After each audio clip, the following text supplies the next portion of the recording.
क्या आप सोच सकते हैं कि एक मासूम माँ जो अपने बेटे के लिए लोरियां गाती है, वो कभी समंदर की सबसे खौफनाक कातिल रही होगी? दोस्तों, आज की कहानी एक ऐसी ही औरत की है जिसके अतीत ने उसे जन्नत के बीचों बीच ढूंढ निकाला है। कहानी की शुरुआत होती है एक खौफनाक रात से, जहां समंदर की लहरों पर सिर्फ मौत का साया है। कुछ डाकू एक व्यापारी जहाज पर हमला करते हैं और हर तरफ चीख पुकार मच जाती है। कप्तान ब्लेन अपने क्रू को बचाने की कोशिश करते हैं, लेकिन इन बेरहम लुटेरों के सामने उनकी नहीं चलती। ये डाकू सिर्फ सामान नहीं, बल्कि किसी खास चीज की तलाश में है। यहाँ एंट्री होती है कैप्टन कॉनर की, एक ऐसा नाम जिससे पूरा समुद्र कांपता है।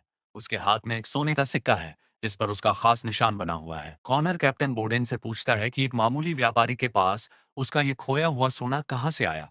वो जानना चाहता है कि इसके पीछे असली चेहरा कौन है। बोडेन खामोश रहते हैं, लेकिन कॉनर को पता चल जाता है कि ये जहाज केमैन ब्रैक टापू से आया है। वो तुरंत अपनी सेना को उस शांत टापू की तरफ मुड़ने का हुक्म देता है। अब हम पहुंचते हैं केमैन ब्रैक टापू पर, जहां सब कुछ बहुत खूबसूरत और शांत है।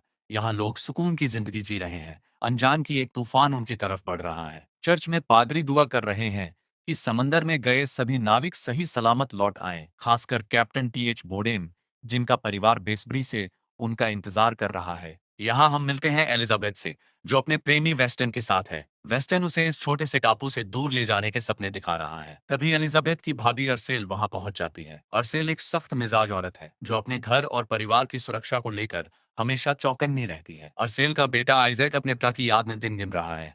आज उसे लापता हुए 59 दिन हो चुके हैं। आइजैक को डर है कि शायद उसके पिता कभी वापस नहीं आएंगे। अरसेल अपने बेटे को दिलासा देती है, लेकिन उसके चेहरे की शिकन बताती है कि वो खुद भी डरी हुई है। उसे लगता है कि ये टापू एक कैद खाना है जहां से वो कभी बाहर नहीं निकल पाएगी। आइजैक के जन्मदिन पर अरसेल उसे एक खास तोहफा देती है, एक छोटी सी खंजर नुमा चाकू। वो कहती है कि उसके पिता ने ये उसके लिए छोड़ा था, पर असलियत कुछ और ही है। उसी रात टापू के शांत किनारे पर कॉनर के आदमी चुपके से उतरते हैं। उनके इरादे नेक नहीं है और उनके हाथों में मौत का सामान है। अरसेल को अचानक घर के बाहर कुछ आहट महसूस होती है। वो तुरंत आइजैक को जगाती है और उसे छुपने के लिए कहती है। उसकी आंखों में एक अजीब सी चमक है, जैसे उसे पता हो कि ये कौन है। डाकू घर के अंदर घुस जाते हैं।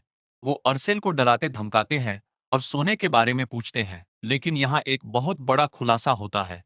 डाकू उसे ब्लडी मैरी कहकर बुलाते हैं। अरसेल उन्हें चकमा देकर मुकाबला करने की कोशिश करती है, लेकिन वो संख्या में ज्यादा है। यहाँ हमें पता चलता है कि अरसेल कोई साधारण औरत नहीं, बल्कि खतरनाक समुद्री लुटेरी रह चुकी है। टापू के किनारे पर कैप्टन कॉनर की भव्य एंट्री होती है। वो टापू के रक्षक से कहता है कि ये जन्नत बहुत नाजुक है और एक झटके में तबाह हो सकती है। कॉनर साफ कर देता है कि वो यहाँ अपनी संपत्ति लेने आया है। वो सीधे सीधे टीएच बोर्डेन की पत्नी यानी अरसेल की मांग करता है। पूरे टापू पर दहशत फैल जाती है। जब टापू के लोग विरोध करते हैं तो कॉनर अपनी तोपें चलाने का हुक्म दे देता है। मासूम लोगों का खून बहने लगता है और खूबसूरत टापू श्मशान में बदलने लगता है। अरसेल अपने घर में डाकुओं से भिड़ जाती है। उसका लड़ने का अंदाज एक सधे हुए सैनिक जैसा है। वो अपने बेटे को बचाने के लिए एक शेरनी की तरह उन पर हमला करती है। कॉनर चर्च के ऊपर बनी सिग्नल की आग को तोप से उड़ा देता है। अब इस टापू से कोई भी मदद का संदेश बाहर नहीं जा सकता। टापू अब पूरी दुनिया से कट चुका है। अरसेल आइजैक को लेकर जंगल की तरफ भागती है।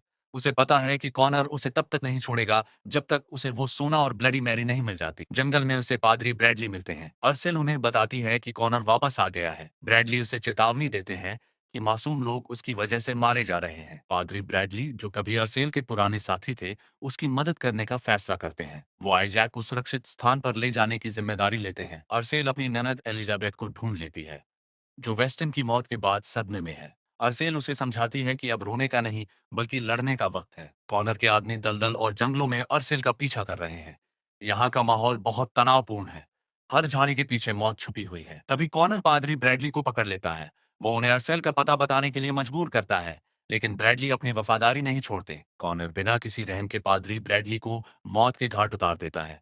ये मंजर देखकर अरसेल का दिल दहल जाता है, लेकिन वो अपनी चीख दबा लेती है। अरसेल अब एलिजाबेथ और आइजैक को एक गुप्त गुफा में ले जाती है। यहाँ वो अपने अतीत का सबसे बड़ा राज खोलती है कि कैसे उसे बचपन में अगवा किया गया था और डाकू बनाया गया था। वो बताती है कि कैप्टन कॉनर ही वो शख्स था जिसने उसे बनाया था। उसने कॉनर को धोखा देकर उसका सोना चुराया था, ताकि वो एक नई और सम्मानजनक जिंदगी जी सके।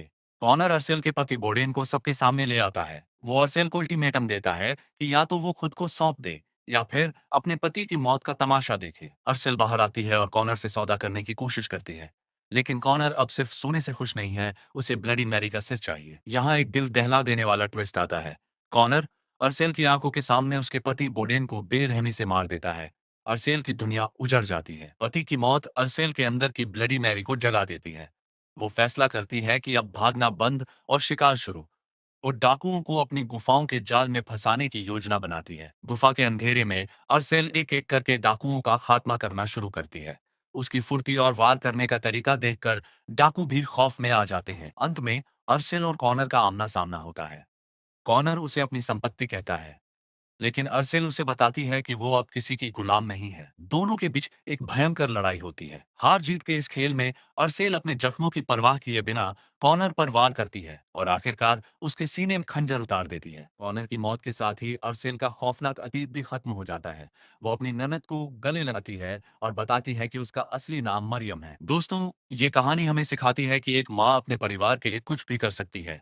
आपको मरियम का ये बदला कैसा लगा? कमेंट्स में हमें ज़रूर बताएं और चैनल को सब्सक्राइब करना ना भूलें।